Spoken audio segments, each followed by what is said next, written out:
Hey boys and girls, Ed here at Killshot Spearguns. In light of COVID-19, I know a lot of you folks are probably going to be staying at home. So what I'm going to do is I'm going to put together kind of a series on how to build spear guns. Might give some of you something to do.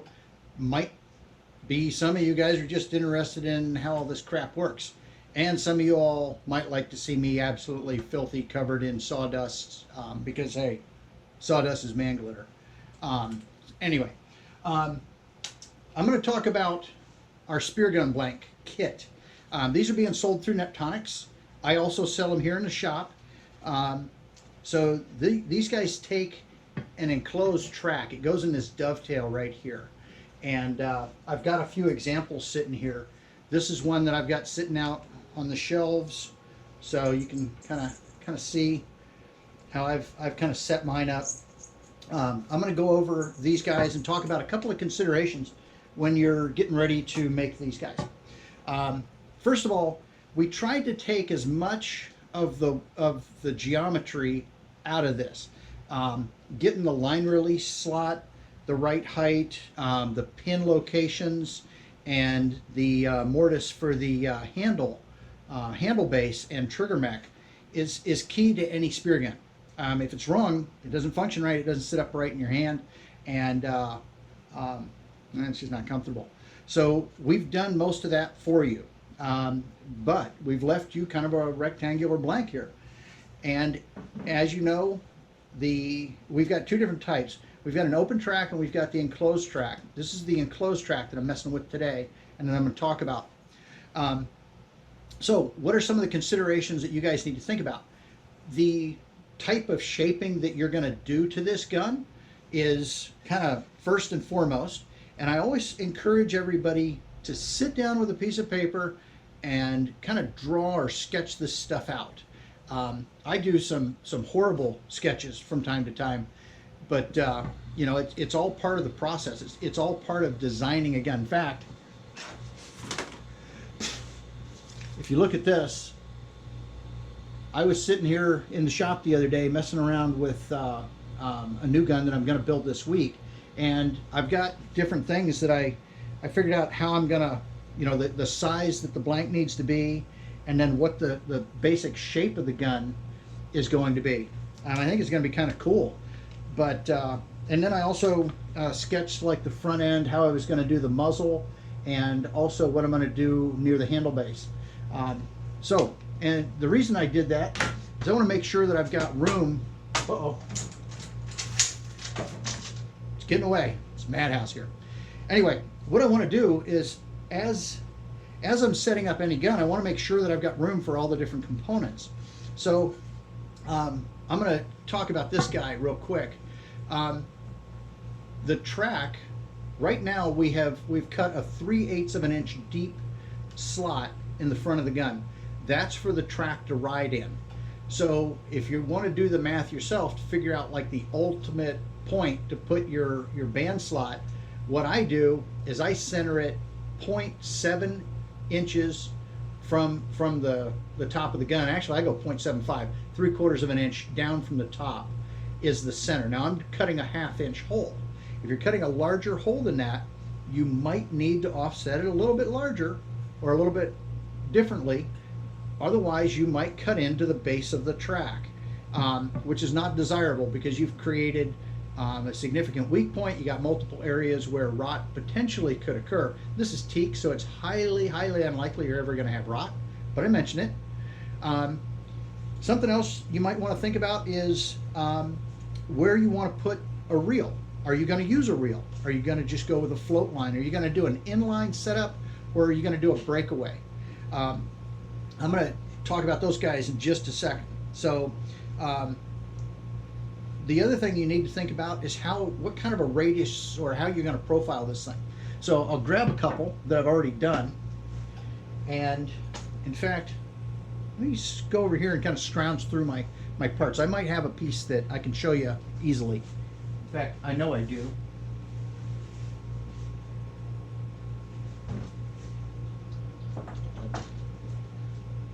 Ta-da! I'm back. Okay, so this is this spear gun right here. So to give you an idea of what I've done here, I used a 45 chamfer on the sides, and I could have rounded it, but I chose to do a 45, and then on the bottom I've done a 3/4 round over. That still leaves me a nice flat place on the bottom where I can put lots of stuff. I could have gone with a heavier round over and cut in more, or made it more beveled along the bottom and made it basically rounded all the way down. I like having the extra material there, so the gun stays nice and stiff. It doesn't move when you bend it or when you load it. Bending is bad in a spear gun, but anyway, we keep lots of material there, and the gun stays pretty buoyant in the water. So that's our typical cross section right there. That's how I do it. You guys are welcome to do it however you want.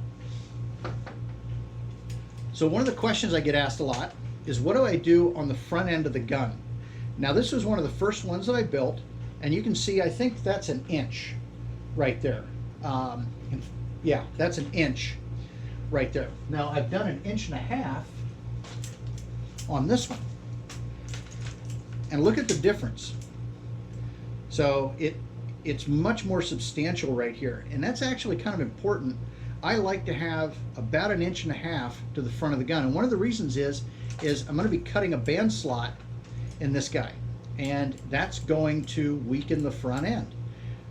Anytime you make any kind of a cut on the front end, particularly on the end grain of the wood, the potential for weakening the gun is there. Now you'll notice this is a dark red color. This is actually a prototype gun that I built. The teak is what I always go with, but this was inexpensive, so as opposed to this guy, which costs quite a bit just for the teak. This guy is I think it's like 1/10 the price for this wood. It's pretty, but it expands quite a bit, so you've got to be very careful with what you do with it. So just if you're going to screw with different kinds of wood, make sure you know how they're going to expand and contract. There's nothing wrong with trying stuff out, though. Okay, so the front end of the gun, I like to leave about 1.5 inches on the front. You can see I kind of beveled this off or curved it off a little bit, and then the track, we put a little 45 right there, just to kind of make it look nice. It also kind of matches the angle that we did on the top. So it's one of those things, because it's a complementary angle, it complements the gun. If I'd have done something totally off or different, and I tried a couple different things, I don't know. Aesthetically, to me, it doesn't look as nice. Maybe it's the whole feng shui bullshit. Location of your line guide. You can see here the line guides sit behind the band slot. Simple reason for that: if you put the band slot or the line guide underneath the band slot, your screws are going to be punching right through the bottom. And I do not recommend cutting these screws or grinding these screws shorter, unless for some reason you don't ever think this is going to be structural. But if you're going to ever static rig the gun, or if you're going to be running your reel line through it, it's going to take some force from time to time. So you want it to survive. You also don't want it to take a bang getting in or out of the boat and to find that you knocked your line guide off. We're going to drop further down the gun now. I've got a set screw in here, as I think you guys probably already know. Right here, I decided to put a loading tab on this gun. So something that's kind of slick. When I go to load this thing, I can load to there, nice and simple. Then I can bring it up and finish loading the gun. So it's a kind of a nice step off. One of the things to think about with this, you'll notice my hands are not completely straight. I get people that want me to put them all the way out here sometimes, 20, 25 inches away. It's too far because it's hard to get your hand underneath of it. So I wanted something that was physically easy. And although this is only about 10 to 12 inches here, it makes a world of difference. It's never, I think it's like 50% of the effort to get it to here. The other 50% of the effort is to get it to there. It's just kind of how it goes. So If you want to do a rest tab, do a rest tab. More power to you. 1 second, guys. My lunch is burning.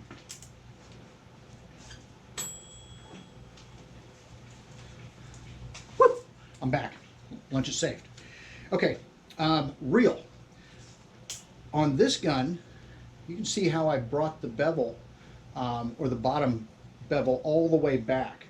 Normally, I don't do that. Normally, I stop the flat out there. However, if we look at this cross section again, you can see I've got a nice big flat section that's great for mounting a reel on. So in this particular model, it doesn't really matter, but on this one, I did it a little bit different. So you can see we've got a nice about a 4-inch section here in front of the handle base for me to be able to put the reel on. Depending on the kind of reel that you're going to mount, you might want to make this shorter or longer. A reel like the Red Tide that is on a dovetail mount that you might be able to put on and take off, you might need to leave a little bit of extra room so that you can actually back it off and bring it up. Conversely, something like an Ulu sub reel, where you're going to screw it directly to the gun, you can mount it as close to this as you want. And then if you want to go crazy and do something like this, this is one of the Meandros Fire. This is a number 4 reel. I actually kind of like this reel. First couple days I hated it, and then I figured out how to use it. I'll do a whole tutorial on that because there was a little bit of a learning curve. But this reel is actually really nice. So anyway, this reel gets screwed directly to the gun, so it's very low profile, and the bulk of it sits back here by my hand, so it's not like it's in the way. Okay, so that's placement of the reel. The second to last thing I want to cover is this.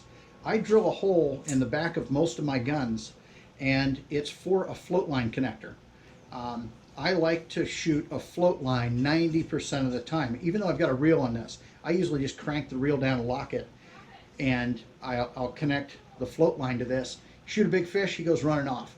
I want to screw it to chum bag or the flashers or something like that, or give my buddy a hand, I just wrap the float line around my hand, and the gun can sit there and can hang off in the water, and it's still connected to the float line connector. I don't have to worry about it.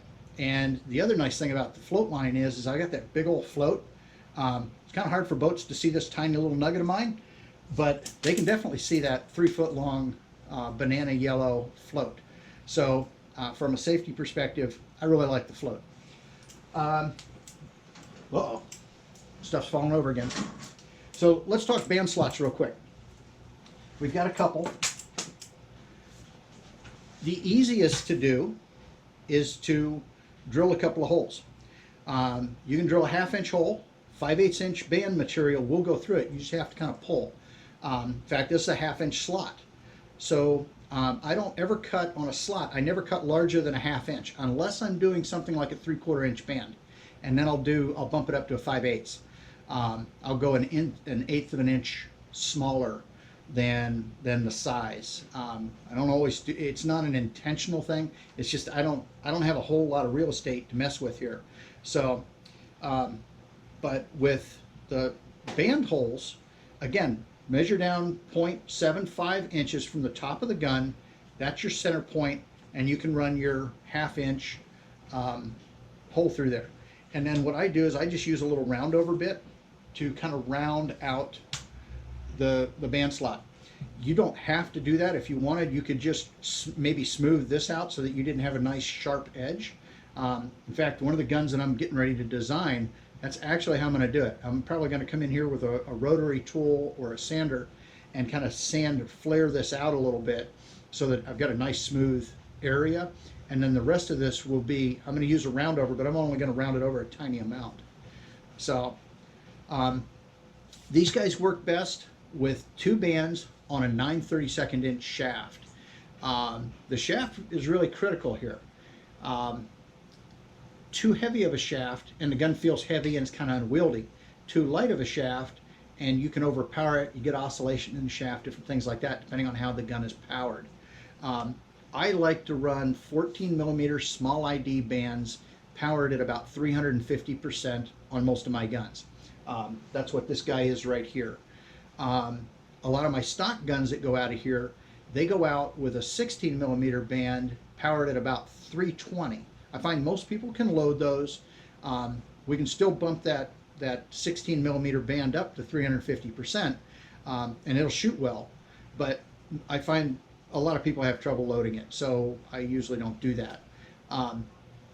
What I found is if I can get closer to the fish, I don't need as much power anyway, because the fish is going to die the second I point the gun at it. So they surrender most of the time, honest.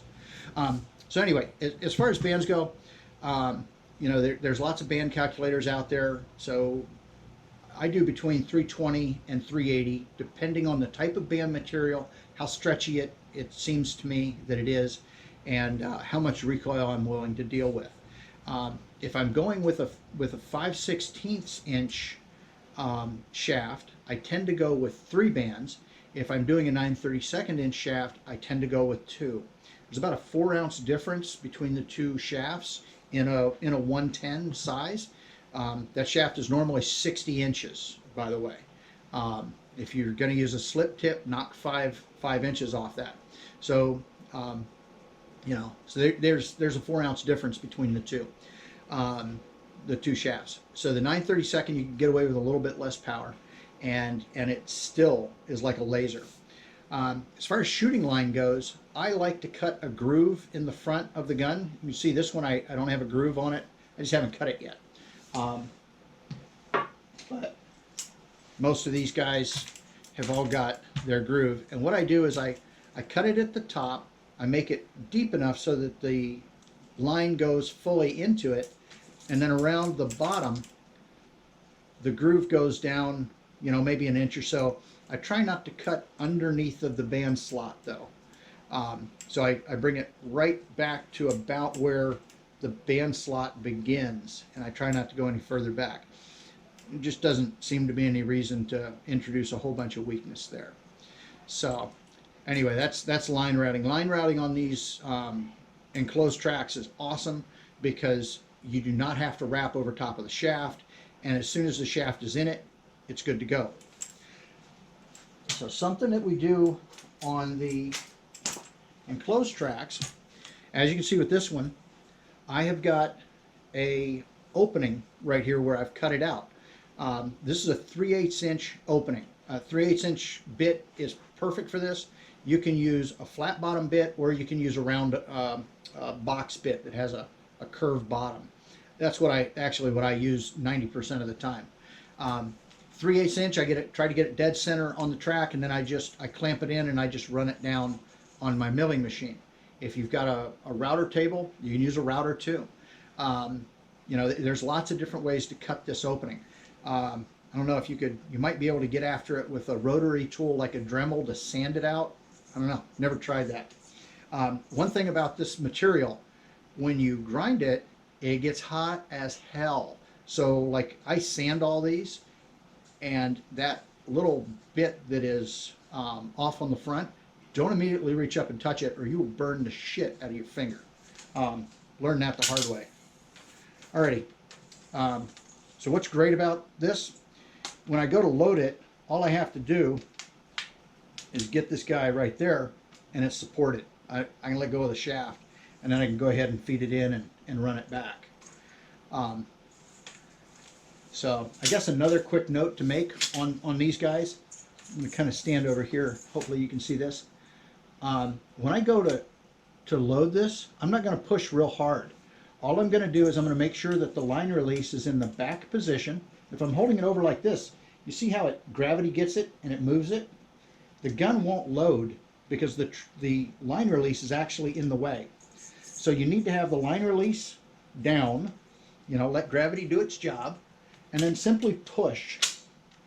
That was all I did. I just pushed maybe 2-3 pounds of pressure. Wasn't much. Do not slam it in there. If you're having to slam it in there, you've done something wrong. Your shaft is damaged. Maybe you've ruined your trigger mech. I don't know. I've seen some trigger mechs come in here. It looks like somebody went after them with a hammer on the inside. So, but that's it. And these reef mechs, man, they are so nice. The trigger pull is so smooth. and the brake, you know, I don't even feel any resistance before the brake. It just breaks. Obviously, this UHMW track is super slick, particularly in the water. I'm sure there's a little bit of parasitic drag, but it is so minute that it's not even worth talking about. The amount of energy that the shaft has coming out here to go hit a fish is, you know, the fish need to be scared, not the scientists. So, anyway, that's about all I can think of to tell you guys. I guess one final note: make sure that when you seat your handle, you seat it tight. I don't go nuts and like over tighten it. I get it to where it's snug, and then I go maybe an eighth to a quarter of a turn. All I want to do is just crush down that washer so that it's flat and just hold it in place. A little bit of anti-galvanic compound in the handle base is a good idea. I use some stuff back there. It's called Permatex. I put that in there just to stop galvanic corrosion between the stainless bolt and the aluminum handle base. And then I check it about once a year on all my personal guns. And when I get people's guns that come in that I've sold, I usually pop that off, check real quick, and I'll throw in some more Permatex. But as far as care and feeding goes, depending on how you finish these, I don't do much. All I do is I hose mine off with water when I'm done, and I set it aside to dry. Because it's an enclosed track, I usually pop the shaft out of the track and let it dry, and let the track itself dry. I don't do much more than that. And then maybe after an hour, I put it all back together. If there's little bits of water or moisture, you know, it's probably going to be fine. I use Spearcrafter shafts. That's what I recommend you buy. They use 17-4 stainless, and the shit holds up. It's heat treated. These shafts are hard as hell. You can bend the crap out of them, and they come back to true. Spearcrafters also stands behind their product, and if you bend it, they have a program where oftentimes, I think they're still doing this.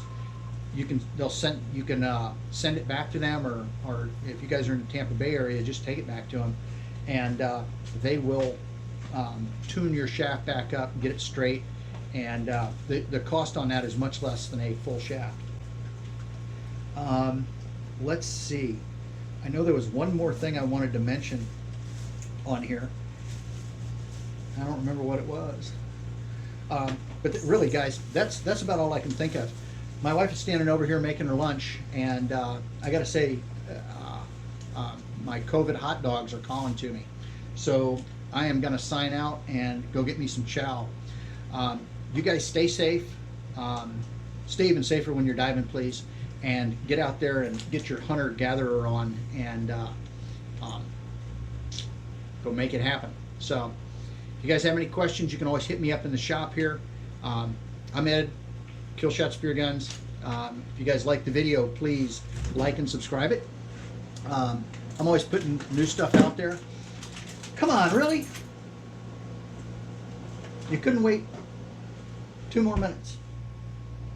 You just gotta fuck with me. These wieners are too skinny. I like my wieners thicker. You heard it. That's right. Look at this. Look at this. Okay, that is a skinny wiener. That Okay. that makes nobody happy. Admittedly, that is kind That of is a really skinny wiener. Nathan's hot dogs. I don't know what to say. So. Dang. Alrighty. Everybody's gonna watch that video now. You guys get out there, dive, hunt, be safe. You know, hopefully there won't be COVID-20 coming out. So we'll see you guys.